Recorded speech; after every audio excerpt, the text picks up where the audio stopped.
Hi guys, welcome back to MXT Drama. Love Lines-ஓட 5th episode பார்க்கலாமா? லாஸ்ட்டாக எது வரைக்கும் நம்ம பார்த்துருப்போம் அப்படின்னா, ஹீரோயினோட அம்மா அப்பா வந்துட்டு ஹீரோயினை பார்க்க அவங்களோட வீட்டுக்கே வந்திருப்பாங்க. ஹீரோயினும் ரொம்ப பயந்து போய் ஹீரோ எங்கே ஒளிஞ்சிருக்காருன்னு தெரியாமல் மெதுவாக கதவு திறந்து உள்ளே வந்திருப்பாங்க. ஆனால் ஹீரோ வந்துட்டு அங்கே இருந்திருக்க மாட்டார். ஸோ வேற எங்கேயோ ஒளிஞ்சிட்டு இருக்காரு போல அப்படின்னு சொல்லிட்டு ரொம்ப பதட்டமாகவே தான் அந்த பக்கம் இந்த பக்கம் நடந்துட்டு இருப்பாங்க. அப்போ வேற கரெக்டாக இவங்க அம்மா வந்துட்டு அங்கே தொங்கிட்டு இருக்க ஷ்ரகை பார்த்துறாங்க.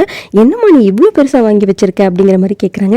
இல்லைம்மா கொஞ்சம் லூஸாக போட்டு ஒரு மாதிரி ட்ரெண்டாக இருக்குமா, அதனால தான் அந்த மாதிரி வாங்கி வச்சிருக்கேன் அப்படிங்கிற மாதிரிலாம் சமாளிக்கிறாங்க. கிச்சன்ல போனா அப்பா வந்துட்டு அந்த காஃபி மேக்கர் பார்த்தாரு. ஒருத்தர் காஃபி போடுறக்காக இது வாங்கி வச்சிருக்க அப்படிங்கிற மாதிரி கேட்குறாங்க. அது இல்லப்பா, இந்த மாதிரி ஃப்ரெண்டோட இதுல வந்துட்டு ஃப்ரீயா இருந்துச்சு, சரி ஆஃப் ப்ரைஸுக்கு எடுத்துக்கலாம் அப்படிங்கிற மாதிரி சொல்லிட்டு நானும் எடுத்துட்டேன் அப்படிங்கிற மாதிரி சொல்றாரு.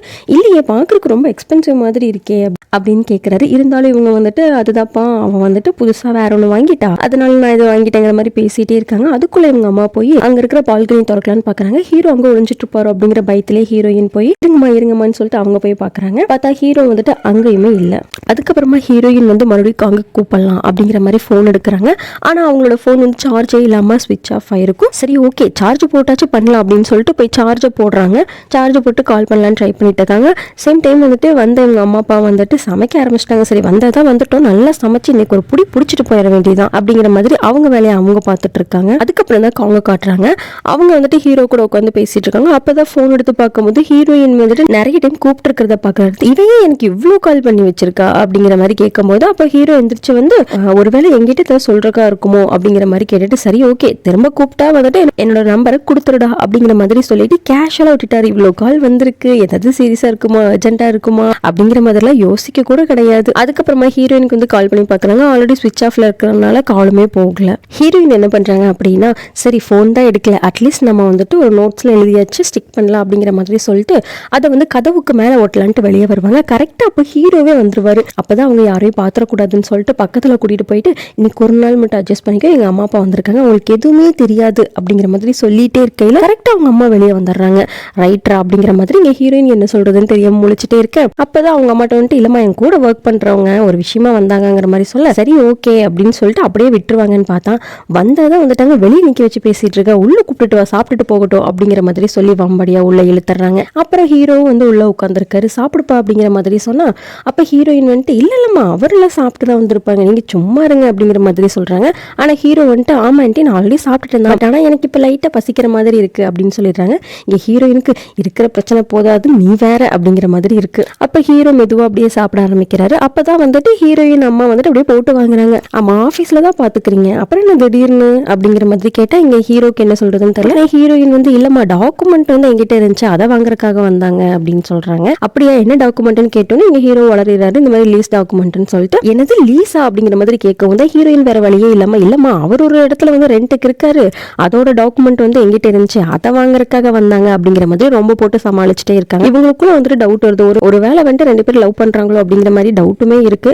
சரி இதுக்கப்புறம் வந்துட்டு இவனை விட்டோம் அப்படின்னா இவனை நம்மளை மாட்டி விட்டுருவான் அப்படின்னு சொல்லிட்டு ஹீரோ இங்க சாப்பிட்டுட்டு இருக்கவே வந்துட்டு ஹீரோயின் வலுக்கட்டாயமா இழுத்துட்டு போறாங்க. இல்லம்மா நாங்க இந்த மாதிரி முக்கியமான வேலை வந்திருக்கு போகணும் அப்படிங்கிற மாதிரி இழுத்துட்டு வெளியே வந்துடுறாங்க. வெளியில கூப்பிட்டு வந்தவங்க அங்க வச்சுதான் பேசுவாங்க அப்படிங்கிற மாதிரி தான் அவங்க அப்பா அம்மா நினைச்சிட்டு ஜன்னல் வழியில வந்து எட்டி பார்த்துட்டு இருப்பாங்க. ஆனா ஹீரோயின் தான் கிளவர் ஆச்சு. அவங்க என்ன பண்ணாங்க, பக்கத்துல கெஃபே கூட்டிட்டு போயிடுறாங்க. அங்க போய் காஃபி எல்லாம் வாங்கி கொடுத்து ஹீரோ கிட்ட வந்துட்டு மன்னிப்பு கேட்டுட்டு இருக்காங்க. இப்படி பண்ணக்கூடாதுதான், நீங்க தான் ரெண்ட்ல இருக்கீங்க, பட் ஆனா என்னோட சிச்சுவேஷன் அப்படி இருக்கு, ஏன்னா நான் உங்களை இப்படி ரெண்ட்டுக்கு வச்சிருக்கேன் அப்படிங்கிறது வீட்டுல எங்க அப்பா அம்மாக்கெல்லாம் தெரியாது, சொல்ற அளவுக்கு தைரியமும் என்கிட்ட கிடையாது, ஏன்னா அப்படிப்பட்ட ஒரு நிலைமையில நான் இருக்கேன், இன்னைக்கு ஒரு நாள் மட்டும் அட்ஜஸ்ட் பண்ணிக்கோங்க அப்படிங்கிற மாதிரி இங்க இவர்கிட்ட வந்துட்டு சாரி கேட்டுட்டே இருக்காங்க. அப்ப கரெக்டா அவங்களுக்கு வந்துட்டு ஒரு கால் வருது. இவங்களும் அட்டென்ட் பண்ணி பேசுறாங்க. பார்த்தா அது வந்துட்டு ஒரு இன்டர்வியூ கால். இந்த மாதிரி ஒரு பெரிய ஆர்கிடெக்ட் கம்பெனில இருந்து ஹீரோயினை வந்துட்டு இன்டர்வியூ வர சொல்லி பேசிட்டு இருப்பாங்க. ஹீரோயினுக்கு பயங்கர ஹாப்பி, அவங்களுக்கு என்ன சொல்றதுன்னு தெரியாம வாயடிச்சு போய் இருக்கிறாங்க.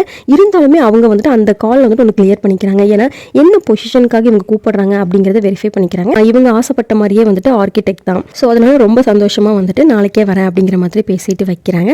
அதுல அவங்களோட எக்ஸைட்மெண்ட்டை பார்த்த ஹீரோ இன்டர்வியூ தானே இதுக்கு எதுக்கு இந்த அளவுக்கு அப்படிங்கிற மாதிரி கேட்க அப்பதான் ஹீரோயின் சொல்றாங்க வந்துட்டு உங்களுக்கு வேணா சாதாரணமா இருக்கலாம், ஆனா இந்த மாதிரி ஒரு ஆப்பர்ச்சுனிட்டி ஆப்பர்ச்சுனிட்டிக்காக தான் நான் இவ்வளோ நாள் வெயிட் பண்ணிட்டு இருந்தேன். பிகாஸ் ஒரு டைம் வந்துட்டு என்னோட பாத் வந்து தப்பாக போயிடுச்சு, அதை திருப்பியும் கரெக்ட் பண்ணுறதுக்காக நான் போராடிட்டு இருக்கேன், அதுக்காக கிடைச்ச ஒரு சான்ஸாக தான் நான் இதை பார்க்குறேன் அப்படிங்கிற மாதிரி ரொம்ப எமோஷ்னலாகவும் மாதிரி பாசிட்டிவாகவும் பேசுகிறாங்க. கண்டிப்பாக நாளைக்கு நான் கிளியர் பண்ணுவேன், இதுக்கப்புறமா தைரியமாக எங்கள் அப்பா அம்மா கிட்ட போயிட்டு நான் இந்த மாதிரி இவ்வளோ பெரிய கம்பெனியில் செலக்ட் ஆகிட்டேன் அப்படிங்கிற மாதிரி சொல்கிற தைரியம் எனக்கு இருக்குது, இந்த வேலை தான் எனக்கு ஒரு பெரிய கான்ஃபிடென்ட்டே அப்படிங்கிற மாதிரிலாம் பேசுகிறாங்க. அங்கே கட் பண்ணால் அடுத்த நாள் காட்டுறாங்க. ஹீரோயின் வந்து டிப்டாப்பாக கிளம்பி அந்த இன்டர்வியூ அட்டன் பண்ணுறதுக்காக அந்த கம்பெனிக்கு வந்திருப்பாங்க. அப்போதான் ஒரு பொண்ணு அசிஸ்டன்ட் வந்து கூப்பிட்டு போகிறா. உள்ளே போனதுமே வந்துட்டு 3 பேர் இருக்காங்க. ஒருத்தவங்க வந்து அந்த பக்கமாக ஃபேஸ் பண்ணி உட்காந்துருக்காங்க, மீதி 2 பேர் இருக்காங்க.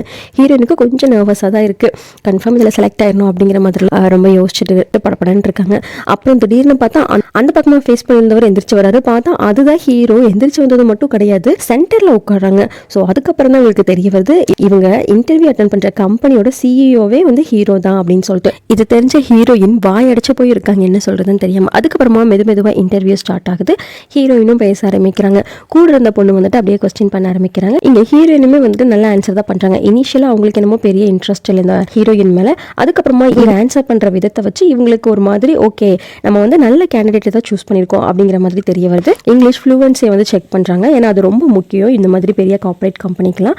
அதுலயுமே வந்துட்டு ஹீரோ நினைக்கிறாருன்னா அதெல்லாம் பேச மாட்டாங்கிற மாதிரி தான் பாக்குறாரு. ஆனா ஹீரோயின் வந்து அடிச்சு பறக்க விட்டுறாங்க. அதுலயுமே அதுல கொஞ்சம் இம்ப்ரெஸ் ஆகிறாரு. அதுக்கப்புறமா லாஸ்ட் கொஸ்டின் வந்து ஹீரோ கேட்கிறாரு, இந்த மாதிரி ஹீரோயின் செஞ்சிருப்பாங்க இல்லையா ஒரு மாடல், அதை வச்சுதான் அதை பேஸ் பண்ணி தான் கேட்கிறாரு. இதுல வந்துட்டு ஒரு ஃபால்ட் இருக்கு என்ன அப்படிங்கிற மாதிரி கேட்கும் போது தான் ஹீரோயின் வந்துட்டு கரெக்டா சொல்லியிருப்பாங்க. இந்த மாதிரி ஒரே ஒரு தூணை மட்டும் அதில் எடுத்துட்டோம் அப்படின்னா ஒட்டு மொத்தமாக வந்து அப்படியே வந்துட்டு உடஞ்சு விழுந்துரும் அப்படின்னு சொல்லிட்டு. ஸோ நீங்கள் இப்படி பண்ணியிருக்கீங்களே இது வந்துட்டு கரெக்டா அப்படிங்கிற மாதிரி கேட்குறாங்க. அப்போதான் ஹீரோயின் வந்து இது கரெக்டுன்னு என்னால் சொல்ல முடியாது, இது தப்பு தான், பட் இவ்வளோ நாள் நான் என்ன நினச்சிட்டு இருந்தேன் அப்படின்னா பில்டிங் அப்படிங்கிறது வெளியிலிருந்து பார்க்குறப்ப வந்துட்டு கொஞ்சம் பார்க்க அழகாகவும் ஸ்டைலிஷாகவும் இருந்தால் போதும், அதை தான் மக்கள் விரும்புகிறாங்க அப்படிங்கிற மாதிரி தான் நினச்சிட்டு இருந்தேன். பட் இப்போ தான் புரியுது எனக்கு வந்துட்டு இது எவ்வளோ பெரிய ஃபால்ட்டு அப்படிங்கிறது. ஏன்னா இதனால பல பேரோட உயிருக்கு உத்தரவாதம் இல்லை. ஸோ நம்ம பில்ட் பண்ணும்போதே வந்துட்டு ரொம்ப ஸ்ட்ராங்காகவும் சேஃபாகவும் பில்ட் பண்ணணும் அப்படிங்கிற மாதிரிலாம் இவங்க இந்த பக்கமாக சொல்லிட்டே இருக்காங்க. ஹீரோக்கு வந்து மைண்டு வேற எங்கேயோ போயிடுச்சு. அது எங்கே அப்படின்னா எப்பவுமே ஹீரோக்கு தூங்கி எந்திரிக்கும் போதுட்டு ஒரு கனவு வரும் இல்லையா. இந்த சின்ன வயசில் வந்துட்டு ஹீரோ சின்ன பையனாக இருக்கும் போது ஒரு சில பில்டிங்கெல்லாம் இடிஞ்சு விழுந்து அதில் நிறைய பேர் வந்துட்டு ஒரு உயிர் போயிருக்கும். அந்த இமேஜினேஷனுக்கு போயிடுறாரு. அப்படியே யோசிச்சபடி ஒரு மாதிரி முகமெல்லாம் வாடி போயிருது. இங்கே ஹீரோயின் ஃபுல்லாக சொல்லியே முடிச்சிட்டாங்க. ஆனால் ஹீரோ வந்து இன்னும் அதுலேயே இருக்காரு. அதுக்கப்புறமா ஒரு வழியாக இன்டர்வியூ அங்கே முடியுது. அதுக்கப்புறமா ஹீரோயின் கிட்ட என்ன சொல்கிறாங்க அப்படின்னா இந்த மாதிரி ரிசல்ட்டுக்கு நாங்கள் உங்களுக்கு காண்டாக்ட் பண்ணுறோம், இப்போ நீங்கள் கிளம்பலாங்கிற மாதிரி சொல்லி அனுப்பிடுறாங்க. அப்போதான் அந்த கூட இருந்த பொண்ணு வந்துட்டு ஹீரோ கிட்ட என்ன கேட்குறா அப்படின்னா இந்த மாதிரி டிசைன் காம்படிஷனில் பார்ட்டிசிபேட் பண்ணுறேன்னு கேள்விப்பட்டேங்கிற மாதிரி கேட்குறாங்க.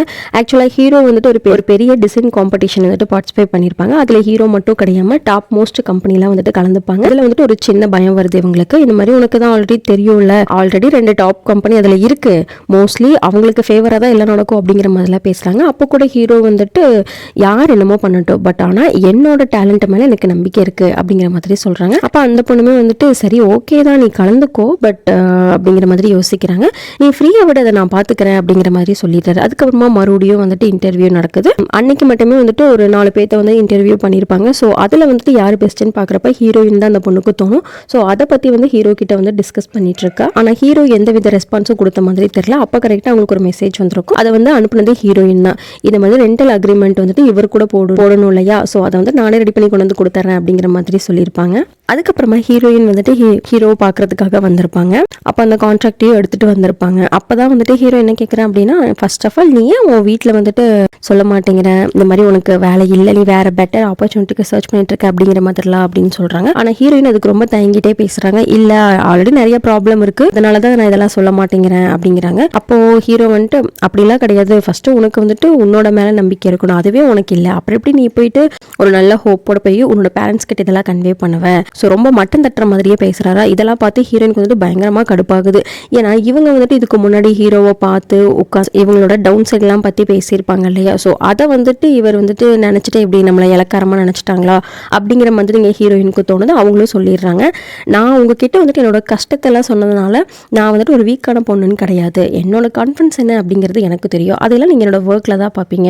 ஸோ நான் உங்ககிட்ட பர்சனலாக ஷேர் பண்ணுறதை வச்சு நீங்கள் என்னை ஜட்ஜ் பண்ணாதீங்க அப்படிங்கிற மாதிரி சொல்லிட்டு இவங்க பாட்டுக்கு கான்ட்ராக்ட் சைன் பண்ணிட்டீங்களா, நான் கிளம்புறேன் அப்படிங்கிற மாதிரி கிளம்பி வந்துடுறாங்க. இதனால ரொம்ப அப்செட்டான ஹீரோயின் வந்து பஸ் ஸ்டாண்டில் உட்காந்து யார்கிட்ட புலம்புறது, ஒரே ஜீவன் தான் இருக்கு, ஃப்ரெண்டு தான் அப்படின்னு சொல்லிட்டு அவங்களோட ஃப்ரெண்டுக்கு மெசேஜ் போடுறாங்க. கொஞ்ச நேரத்தில் அவங்களோட ஃப்ரெண்டுமே கிளம்பி வந்துடுறாங்க. ரெண்டு பேருமே ஒரு கெஃபேல போய் உட்காந்து புலம்ப ஆரம்பிக்கிறாங்க. ஹீரோயின் வந்து அவங்க அப்செட்டாக இருக்கிற விஷயத்த வந்துட்டு அப்படியே கொஞ்சம் கொஞ்சமாக சொல்லிட்டே இருக்காங்க. இவங்க வந்து ஆல்மோஸ்ட் வந்துட்டு பிரேக் ஆகிட்டாங்க, எல்லாமே முடிஞ்சது, இதுக்கப்புறமா என்ன பண்ண போகிறதுன்னு தெரியல, எனக்கு வந்துட்டு ஒரு இன்டர்வியூ இப்படி போயிட்டே இருக்கும் போது என்னோட ட்ரஸ்ட் எல்லாம் வந்துட்டு பிரேக் ஆகிட்டே இருக்கு, எனக்கு ஒரு மாதிரி பயமாக இருக்குங்கிற மாதிரி ரொம்ப போட்டு புலம்பிகிட்டே இருக்காங்க. டக்குன்னு உங்களுக்கு ஒரு நோட்டிஃபிகேஷன் வருது. என்னடா அப்படின்னு பார்த்தா அதுதான் ஒரு மெயில் வந்திருக்கும். அதுவுமே இவங்க அட்டென்ட் பண்ண இன்டர்வியூ வந்துட்டு கிளியர் பண்ணிட்டாங்க அப்படிங்கிற மாதிரி தான் வந்திருக்கும். ஸோ இப்போ தான் வந்துட்டு ஹீரோ என்ன சொல்லியிருப்பாரு அப்படிங்கிறதையே காட்டுறாங்க. ஆக்சுவலாக ஹீரோக்குமே வந்துட்டு ஹீரோயின் வந்துட்டு ஒர்த்து தான் இந்த பொசிஷனுக்கு அப்படிங்கிற மாதிரி தோணிருக்கும். ஏன்னா அவங்க அந்த அளவுக்கு பெர்ஃபார்ம் பண்ணியிருப்பாங்க. ஸோ அதனால் அவங்களவே வந்துட்டு நம்ம செலக்ட் பண்ணிக்கலாம் அப்படின்னு சொல்லிட்டு பேசியிருப்பாங்க. அதுதான் வந்து காட்டியிருப்பாங்க. இதை பார்த்ததுமே வந்துட்டு ஹீரோயினுக்கு பயங்கர ஹாப்பி. சொல்லப்போனால் இது அவங்களோட ட்ரீம் கம்பெனி. ஸோ இதுலேயே வந்துட்டு அவங்க செலக்ட் ஆகிட்டாங்க அப்படிங்கிற ஒரு பயங்கர சந்தோஷம். ஃப்ரெண்டு கிட்ட சொல்லி ஒரு மாதிரி பயங்கர குஷி ஆகிட்டாங்க. இந்த சந்தோஷத்தோடையே அப்படியே கொஞ்சம் நேரம் பேசிட்டு என்ஜாய் பண்ணிட்டு சரி வீட்டுக்கு கிளம்பலாம் அப்படின்னு சொல்லிட்டு கிளம்புறாங்க. அப்போ வந்துட்டு மழை வந்துட்டு இருக்கு. அப்போது ஹீரோயின் கிட்ட வந்து கொடையுமே கிடையாது. அவங்களோட ஃப்ரெண்ட் என்ன பண்ணுறாங்க அப்படின்னா, இந்த அம்பர்லாவை நீ எடுத்துக்கோ, என்ன கூப்பிட்றதுக்கு என் ஹஸ்பண்ட் வந்துடுவான் அப்படிங்கிற மாதிரி சொல்லிடுறாங்க. இங்கே ஹீரோயினும் சரி ஓகே அப்படிங்கிற மாதிரி சொல்லிட்டு கிளம்பி போயிடுறாங்க. ஆனால் அவங்களோட ஃப்ரெண்டு வந்துட்டு பஸ் ஸ்டாண்ட்லேயே நின்று கால் பண்ணிகிட்டே இருக்காங்க. அவங்க ஹஸ்பண்ட் வந்து எடுத்துருக்கவே மாட்டார். அங்கே கட் பண்ணால் அடுத்த நாள் காலையில் தான் காட்டுறாங்க. ஹீரோயின் ரொம்ப சந்தோஷத்தோட முதல் நாள் வேலைக்காக வந்துட்டு இருக்காங்க. வந்ததுமே ஃபர்ஸ்ட் வந்துட்டு அவங்களோட டீம்மேட் கூட வந்துட்டு ஒரு இன்ட்ரோ தான் போகுது. ஆளுக்கு அப்படியே பேர் சொல்லி இன்ட்ரோ ஆகிக்கிறாங்க. அப்போ அவங்க டீம் லீட் வந்துட்டு கொஞ்சம் முறைச்ச மாதிரி தான் இருக்கு. ஆனால் சீனியர்லாம் கொஞ்சம் நல்லா பேசிகிட்டு இருக்காங்க. இவங்க இப்படியே வந்துட்டு எல்லாத்துக்கூட ஜெல் ஆகிட்டே இருக்கும்போது கரெக்டாக ஹீரோ வந்து கூப்பிட்டுறாப்புல. ஹீரோ கூப்பிட்டுட்டு போயிட்டு அவங்க பண்ண போகிற நெக்ஸ்ட் ப்ராஜெக்டை பற்றி பேசிகிட்டு இருப்பாங்க. இப்படியே இவங்க பேசிகிட்டே இருக்கும் போது தான் அந்த ஆஃபீஸ்லேயே இருக்க இன்டர்வியூ எடுத்து அந்த பொண்ணு வரா. அவங்க வந்துட்டு என்ன சொல்கிறாங்கன்னா, நல்ல வேலை நீயும் இங்கே தான் இருக்கியா, சரி ஓகே ரெடி ஆயிரு, ஈவினிங் வந்து டின்னர் போகிறோம் அப்படிங்கிற மாதிரி சொல்லிடுறாங்க. அது ஏன் அப்படின்னா புதுசாக ஒன்று எடுத்துருக்கோல அதனால தான் அப்படின்னு சொல்லிட்டு ஆஃபீஸ்லாம் முடிச்சதுக்கப்புறமா டீம்மேட்ஸாக சேர்ந்து அன்றைக்கி வந்து டின்னர் போகிறாங்க. இப்போ தான் வந்துட்டு ஹீரோயின் சேர்ந்துருக்காங்க இல்லையா, அதனால் ஃபஸ்ட்டு ட்ரிங்கை வந்து ஹீரோயின் தான் குடிக்கணும் அப்படின்னு சொல்லிட்டு அவங்கள வந்து குடிக்க வைக்கிறாங்க. இந்த அம்மா வாங்கி அந்த சின்ன ஷாட் அடிச்சுட்டு பயங்கர போதையாகி அப்படியே படுத்துடுறாங்க. அங்கேருந்து எல்லாத்துக்குமே ஷாக்கு. செலிப்ரேட் பண்ணுறதுக்காக வந்து அதுக்குள்ளேயே மட்டையாயிட்டா அப்படிங்கிற மாதிரி பார்க்குறாங்க. அப்புறம் தான் சரி ஓகே இவ்வளோ பத்திரமா கொண்டு போய் வீட்டில் விட்டுறலாம் அப்படின்னு சொல்லிட்டு அவங்களோட அட்ரஸை செக் பண்ணுறாங்க. பார்த்தா அவங்களோட ஹீரோ இருக்கார் இல்லையா, அந்த அட்ரஸையே போட்டு வச்சிருக்காங்க. இங்கே ஹீரோக்கு பயமாகுது. ஐயோ இப்போ எல்லாருமே சேர்ந்து கொண்டு போய் விட்டோம் அப்படின்னா நான் இருக்கிறது தெரிஞ்சிருவேன், அப்போ நாங்கள் ரெண்டு பேர் சேர்ந்து இருக்கணும்னு தப்பாக நினச்சிருவாங்க. இல்லை விடக்கூடாது, பேசாமல் என்ன பண்ணிடலான்னு சொல்லிட்டு நானே கொண்டு போய் ட்ராப் பண்ணிக்கிறேன், நான் போகிற வழியில தான் இருக்குது அப்படிங்கிற மாதிரி சமாளித்து ஹீரோயினை வந்துட்டு இவரே கூப்பிட்டுக்கலாம் அப்படின்னு சொல்லிட்டு இப்படி நல்லா மட்டையாகி கிடைக்கிற ஹீரோயினை வந்துட்டு அப்படியே ஒரு வழியாக கூட்டிகிட்டு வந்து ஃபஸ்ட்டில் உட்கார வச்சிடுறாங்க. ஹீரோயின் இருக்கிற போதையில் வந்துட்டு கேம்குள்ளே இருக்கிறதா நினச்சிட்டு அவங்க பாட்டுக்கு கேம்குள்ளே ஆடுற மாதிரியே பேசிகிட்டு இருக்காங்க. இவரும் அப்படியே மெதுவாக ட்ரைவ் பண்ணிட்டு வந்து இவருக்கு வேறு ஆப்ஷனே கிடையாது, இவரோட வீட்டுக்கு தான் கூட்டிகிட்டு போகணும். ஏன்னா இவங்க எங்கே ஸ்டே பண்ணியிருக்காங்க அப்படிங்கிறது கூட ஹீரோக்கு தெரியாது இல்லையா. சரி ஓகே இங்கேயே கூட்டிகிட்டு போவோம்னு சொல்லிட்டு அவரோட வீட்டுக்கே தூக்கிட்டு வராரு. இப்படியே இந்த வீடியோ வந்து கம்ப்ளீட் ஆகுது. இதுக்கப்புறமா ஹீரோயின் வந்துட்டு நிம்மதியாக தூங்கினாங்களா இல்லை ஏதோ அலப்பறை கொடுத்தாங்களா அப்படிங்கிறதெல்லாம் நம்ம நெக்ஸ்ட் வீடியோவில் பார்க்கலாம். டாட்டா பாய்.